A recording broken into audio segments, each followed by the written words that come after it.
Good morning everyone. मैं हूं आपकी साइंस की new teacher. My name is Richa and आज हम लोग करेंगे crop production and management chapter 8 class 8 chapter 1। तो आप अपनी कॉपीज़ पे नोट डाउन कर लीजिए, इसको पॉज करके और अपनी कॉपीज़ पे नोट डाउन कर लेना। मैं आपको साथ साथ एक्सप्लेन भी करती जाऊंगी कि कैसे है इसके अंदर। सबसे पहले आ जाता है एग्रीकल्चर प्रैक्टिसेस।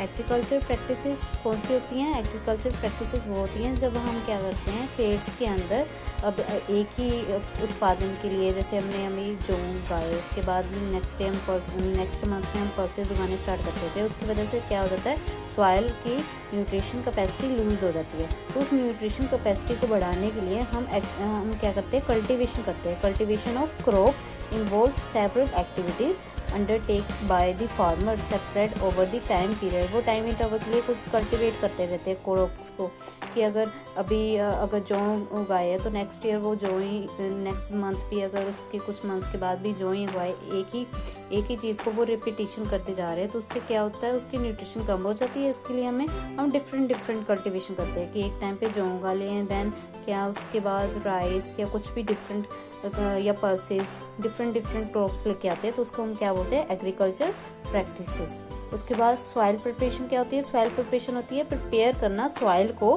Before sowing. ठीक है, वो कैसे हम प्रिपेयर करते हैं? Before growing a crop the soil is first prepare by plugging की हेल्प से लेवलिंग, उसकी लेवल करते हैं, मिट्टी को अच्छे से लेवल में लेके आते हैं। प्लगिंग के थ्रू से जो बड़े बड़े पत्थर होते हैं वो उसको तोड़ा जाता है, लेवलिंग के थ्रू उसको लेवल किया जाता है, एंड एडिंग मेन्योर खाद डाली जाती है। This is called a soil preparation. उसके बाद आ जाती है सोइंग क्या होती है? बीजों को डालना। Sowing is the process of putting seeds in the soil. ठीक है, मेन्योर एंड फर्टिलाइजर। फिर उसके बाद हम क्या करते हैं, मेन्योर एंड फर्टिलाइजर डालते हैं। क्यों डाला जाता है? ताकि सॉइल की जो फर्टिलिटी है या उसके न्यूट्रिएंट्स वैल्यू है वो जो कम हो जाते हैं, उसको और बढ़ाने के लिए हम मेन्योर या फर्टिलाइजर डालते हैं, सॉइल की जो न्यूट्रिशन वैल्यू है उसको बढ़ाने के लिए। The substance which are added to the soil in the form of nutrients for the health and growth of plants are called manure and fertiliser. उनकी ग्रोथ के लिए हम मेन्योर और फर्टिलाइजर्स की यूज़ करते हैं। मेन्योर जो होता है ये काऊ डंग से बनता है, फर्टिलाइज़र और जो इनऑर्गेनिक फैक्ट्रीज होती हैं वहाँ से बनाया जाता है। ठीक है, इसके बाद आ जाता है इरिगेशन क्या होता है? मतलब पानी लगाना, जो हम खेतों में लगाते हैं। Giving water to the field at a different interval of time, कुछ समय के बाद, for the growth of crop को बढ़ाने के लिए, उसको क्या बोलते हैं, इरिगेशन। देन वीडिंग क्या होती है? जो अनवांटेड प्लांट्स होते हैं उनको रिमूव, जो हम चाहते हैं कि फील्ड्स पे ना हो, the removal of unwanted plant from the field is called weeding. उसको हम क्या बोलते हैं, वीडिंग बोलते हैं। उस प्रोसेस को हम वीडिंग बोलते हैं। हार्वेस्टिंग ठीक है, हार्वेस्ट मतलब कटाई। ठीक है, जो हमने मतलब क्रॉप अगर पक जाती है उसके बाद हम कटाई करते हैं, उसको हार्वेस्ट बोलते हैं। The cutting of crop after maturity is called harvest. Storage उसके बाद हम उसको स्टोर करके रखते हैं। The storing of grain after harvesting and threshing means कि उसमें से कोई भी मिट्टी या अनवांटेड पदार्थ निकालना। एंड स्टोर्ड इन गोडाउंस, हम उनको गोडाउंस में स्टोर करके रखते हैं, इस प्रोसेस को स्टोरेज बोलते हैं। एनिमल हस्बेंड्रीज, ठीक है, अभी एनिमल्स हस्बेंड्रीज क्या होती है? वो स्टडी ऑफ ऑल एस्पेक्ट, जिसमें food, shelter, health care of domestic animals, जिसमें हम एनिमल्स की स्टडी करते हैं कि उनका खाना पीना, उनकी हेल्थ केयर करना, इस सभी को क्या बोलते हैं, एनिमल हस्बेंड्रीज बोलते हैं। उसके बाद आ जाते हैं सिलो एंड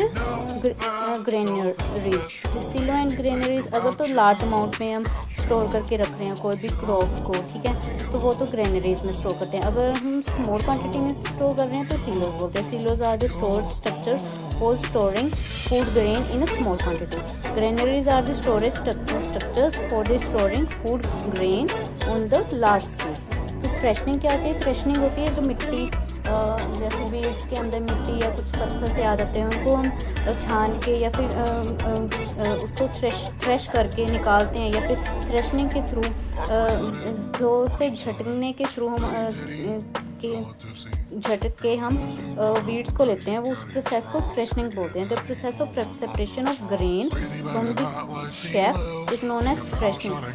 जोर से झटकने के थ्रू हम क्या करते हैं, हमें जो फूड्स मिलते हैं, ग्रेन्स मिलते हैं, ठीक है, उस प्रोसेस को हम थ्रेशनिंग करते हैं। वीड्स क्या होते हैं, अनवांटेड प्लांट, वही जो हमने पीछे पढ़ा, grow along with the crop in the field are called weeds, ठीक है। वीडी तो फिर जो अनवांटेड प्लांट होते हैं उनको ख़त्म करने के लिए हम वीडीसाइड का यूज़ करते हैं। Weedicides is the chemicals which are use to destroy the weeds is called weedicide, इनको हम वीडीसाइड्स बोलते हैं। तो अभी टेक्स्ट क्वेश्चंस हैं, इसके अंदर फिल इन द ब्लैंक्स। सबसे पहले the same kind of plants grow and cultivate on a large scale. अगर तो एक ही जगह पे काफ़ी ज़्यादा मतलब काफ़ी ज़्यादा उत्पादन की जा रही है लार्ज स्केल पे, तो उसको हम क्या बोलते हैं, क्रॉप कैप्शन बोलते हैं, जब एक ही स्केल पे। Next one, the first step before growing a crop is, सबसे पहला स्टेप क्या होता है क्रॉप को ग्रो करने का, प्रिपरेशन होता है। सबसे पहले हम प्रिपरेशन ऑफ द सॉइल करते हैं, यही हमने अभी पढ़ा। Damaged seeds would dash on top of the soil. Damaged seeds क्या करते हैं, फ्लोर करते हैं सॉइल के ऊपर। For growing of crop sufficient, crop को उगाने के लिए क्या क्या जरूरत पड़ती है, वाटर की और न्यूट्रिएंट्स की। From the solid are essential. उसके बाद मैच द आइटम्स हैं, ठीक है। अभी जो खैरिफ क्रॉप है, खैरिफ क्रॉप कब आई की थ्रू क्या क्या मिलता है हमें, खैरिफ क्रॉप के थ्रू हमें पैडी एंड मेज मिलते हैं। खैरिफ क्रॉप के बाद आ जाती है रेबी क्रॉप। रेबी क्रॉप के थ्रू हमें क्या मिलती है, वीट, ग्राम एंड पीस मिलते हैं। तो ये दोनों के सीजन्स अलग अलग होते हैं, एक वो रेनी सीजन में होता है और एक विंटर सीजन में होता है, ठीक है। केमिकल फर्टिलाइजर क्या होते हैं, जैसे यूरिया एंड जो सुपर फॉस्फेट होते हैं, इसके अंदर केमिकल्स होते हैं, जिसके अंदर केमिकल्स होते हैं वो केमिकल यूरिया होता है, ठीक है। ऑर्गेनिक मैन्योर जो एनिमल हस्बेंड्रीज डोमेस्टिक वेस्ट के थ्रू बना होता है, एनिमल एक्सक्रीटा, काउ डंग के थ्रू बनता है, वो ऑर्गेनिक मैन्योर होता है। तो आज के लिए इतना ही, तो आप ये सब चीज़ें नोट डाउन करके रखना, ठीक है। Thank you.